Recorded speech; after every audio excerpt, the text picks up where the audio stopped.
মোহাম্মদ সেলিম সরকার ভাই। বিসমিল্লাহির রহমানির রহিম।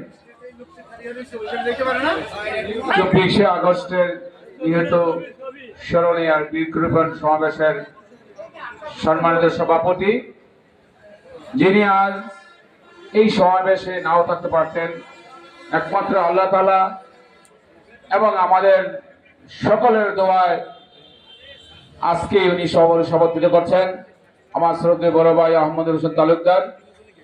উপস্থিত আপনার আমার প্রিয়ভাজন তিতাস দাউদকান্দি জনগণের প্রিয়ভাজন ডক্টর খন্দকার মারুফ হোসেন সাহেব, উপস্থিত দাউদকান্দি উপজেলা পৌরসভার অঙ্গ সংগঠনের সকল নেতৃবৃন্দ, সামনে বসা আমার প্রিয় নেতা নেতৃবৃন্দ, আসসালামু আলাইকুম।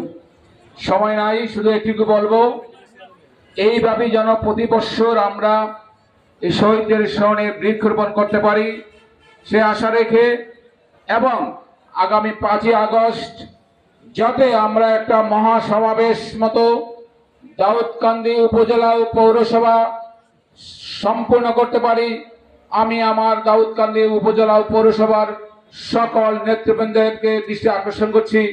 আশা করি আমাদের নেতৃবৃন্দ সময় নির্ধারণ করে দেবেন, যে সময়ে আপনারা যথাস্থানে উপস্থিত থাকবেন। সে বলে আমার বক্তব্য শেষ করছি। আল্লাহ হাফেজ, জিন্দাবাদ।